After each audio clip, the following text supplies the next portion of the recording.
네, 오늘 그 김 씨의 고민 그 대학설 해소 인터뷰 또 오늘은 이제 반상진 선생님을 이렇게 모셨는데요.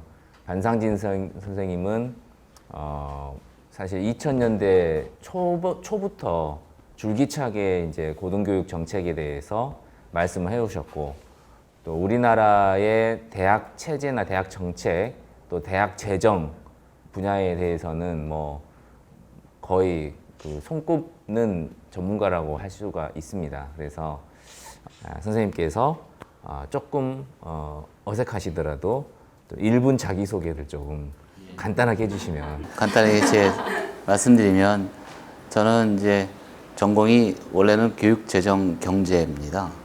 교육재정경제를 하다 보니까 돈의 흐름이 결국은 정책과 연결되기 때문에 교육정책을 들여다볼 수밖에 없었습니다.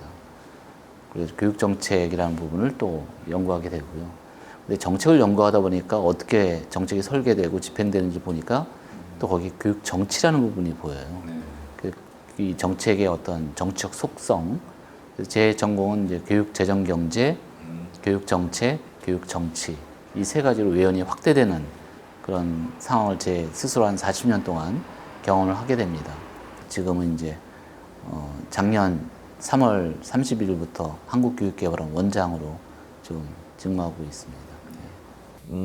이제 지금 대학 문제를 얘기를 이제 할 거가 정말 많은데요. 일단 먼저 그 학령 인구에 따른 대학 정원 문제 이게 또 굉장히 또 어려운 문제고 또 닥친 문제고 많은 사람들이 궁금해하고 있거든요. 대학 그 입학생 조정 이게 어느 정부의 대책이 맞는 거고 혹은 또 어느 정부는 뭐가 문제였던 건가 또 어떻게 되는 게 맞는 건가 그게 종잡을 수가 없거든요.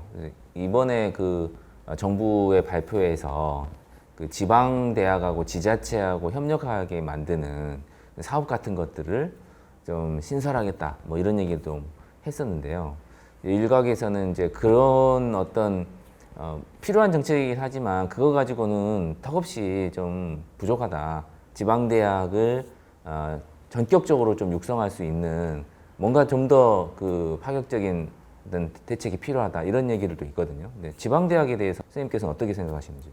대학 정원에 대해서 국가가 통제하는 나라가 어느 나라인지 혹시 살펴보신 적이 있는지 어떤 나라도 개별 대학이 갖고 있는 정원 정책을 국가가 딱딱 정해서 정해준 나라가 제가 알고 있는 그 머릿속에 그리고 제가 알고 있는 모든 서류에 없습니다. 그러니까 다 자유를 주고 있거든요. 근데 이제 대한민국은 그럼에도 불구하고 대한민국은 이제 수도권 중심의 이 몰입 현상이 너무나 강한 나라이기 때문에 우리는 불가피하게 할 수밖에 없는 그런 조치다. 저는 그렇게 봅니다. 근데 지금 수도권에서는 학령 인구 감소된다고 해서 입학 정원 줄어드는 걸 전혀 염려하지 않지 않습니까? 지방이 이제 지방 소재 대학들이 문제가 되는 거죠. 그래서 저는 역발상을 한다면 지금 교육 여건이라고 해서 대학 교수 1인당 학생 수라든지 뭐 이런 부분들이 OECD에서 최하위예요. 그럼 역발상을 해보면 학생 수가 감소된다면 지금의 현재 상황의 교수를 유지하더라도 오히려 여건은 좋아지는 게 아니냐 이 생각을 해보는 거거든요. 그러니까 오히려 이걸 어떤 형태로 투자할 것이냐 더 중요한 거지. 이 또 비리 대학을 어떻게 우리가 이 시장에서 제거시키냐가 더 문제지. 인위적으로 축소된 것을 염려할 필요는 없다. 오히려 대학이 축소된 부분 여건 개선이 되는데 그 부족한 재원은 정부가 지원해 준다면 지역소재 대학들은 나름대로 자생력 갖고 그걸 운영할 수 있는 묘책이 있을 거라고 저는 보는 거거든요. 근데 거기는 지역 여건 때문에 좀 힘든 상황인데 국가가 투자만 해준다면 또 지방대에 대한 고민은 뭐 지적대 표현들 하시는데 그거는 사회에서 낙인 효과지 지방은 굉장히 노력하고 있다. 지금 요번에 대학 혁신 방안 발표가 났죠. 그 방안에 대해서 전반적인 흐름에 대해서 뭐 대학가도 대부분 동의를 하시는 것 같아요. 문제는 이제 전략에 대한 문제인데요. 지방과 산업체와 연계시켜서 육성하겠다는 게 이제 참여정부 때 나왔던 RIS 패턴입니다. 그러니까 리저널 이노베이션 시스템 해가지고 산업체와 대학하고 이 균형 발전을 이룰 수 있는 어떤 체제를 만들자라고 했던 그 맥락인데 그 방향은 뭐 저도 동의를 하지만 좀 더 구체적으로 어떻게 갈 것이냐가 문제예요. 근데 저는 대학과 산업체와의 연계만 갖고는 좀 부족하다. 네. 우리가 언론에도 나오지만 대학에 그만큼 투자를 해야 된다라는 그 기본 전제가 지금 빠져 있다라는 거지 않습니까? 저도 그 부분은 이제 동의를 하거든요. 네.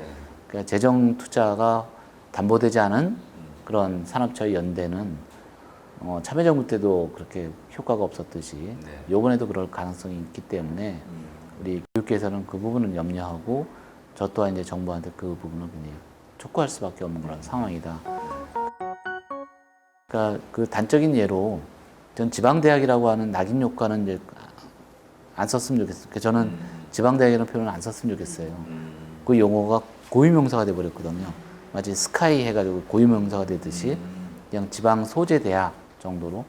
그러니까 카이스트라든지 포항공대가 지방에 있는데 지방대라고 얘기하지 않지 않습니까? 그러니까 지방 소재 대학이라고 해서 우리가 용어를 좀 바꿨으면 좋겠고요. 그리고 그러니까 지방의 국립대학이 과거에 뭐 연고대 수준이었다라는 얘기 많이 하시는 실제로 그랬었는데 지금 계속 이제 양극화가 벌어지지 않습니까? 저는 예산 구조하고 그냥 직결된다고 봅니다. 네. 웬만한 전북대부터 전남대, 뭐 저 경북대 예산이 한 3천억에서 3,500억 정도 돼요. 이 고려대나 연대가 한 8천억, 9천억 정도 됩니다. 네. 그러면서 이제 싸우라고 얘기하는 거거든요. 그러니까 3천억 규모 갖고 8천억, 9천억 갖고 싸워라라고 얘기해요.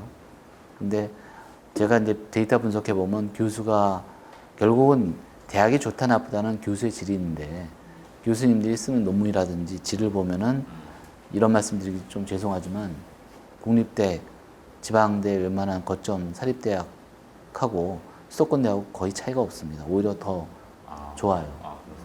그래서 저는 국립대학 보고 저비용 고효율이라고 얘기합니다.